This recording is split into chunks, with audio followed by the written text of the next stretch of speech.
South Africans they've got the resilience. Yeah. The South Africans are hungry. We've demonstrated this during the apartheid days. People like us, the apartheid government could not control us. Yeah. The Walter Dubes, the Maponyas, the Mutsunyani. The apartheid government did everything possible to hold us. Yeah. I mean, just now, not someone I really happened to know very well, Professor Semu Khokong, who just passed on the other day. May his soul rest in peace. You know, we had great doctors, we had great nurses, good teachers, you know, under very difficult situation. We had good footballers. They came in, look at how those guys have destroyed our football. Yeah. Why do you think Bafana is performing so badly with all the facilities that we have? Yeah. But in the past, during apartheid, why do you think we used to be good football players? You know, we had good choirs, well, lots of activities, you know, athletics. You know, there was order. We used to go to church. It almost sounds like you're saying apartheid was better. No. Apartheid was an evil system.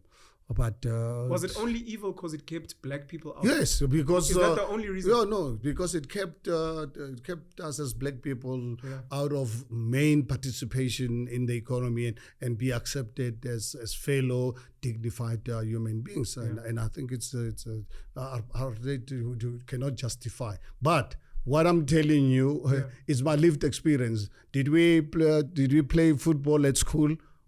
We played football at school under apartheid. It must not lie that we didn't play football at school. And we're not driven by apartheid. Did I start business at the age of 22? Am I lying that I started Black Lagoon in a 200 square meter factory with a loan from Walter Dube of 30,000 rands?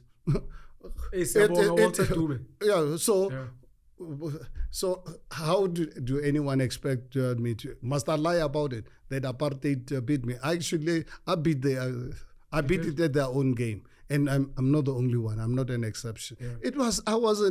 We were exception. Unfortunately, we were, because I think the apartheid government really made sure that we don't advance. So it was difficult, but some of us managed to really succeed against those odds. I want to ask this, following from what you're saying. Should we be studying the work that the apartheid government was doing, but just make sure that it's inclusive to all races? Is that what we're missing? Because it's almost as if after we left apartheid, anything, service delivery, infrastructure, it's like we're not interested to hear it. Destroyed trains, as long as it's under apartheid, we don't want to hear it. Including, it hurts me. I was in Eastern Cape in Nelson Mandela Bay the other day. I was there from Wednesday until got back on Sunday. Yesterday. It was Sunday. Yes, I got back yesterday. Yesterday. On Thursday I was in KwaZulu. And then went to one of the colored townships. This particular recreation center was named under Alan Hendricks. You remember the guy who first swam, but it was long before your time. Let the community tell you, just 4 years ago, what that facility was all about. I actually walked with the community to the police station, because right opposite there's a police station. People have actually destroyed that infrastructure.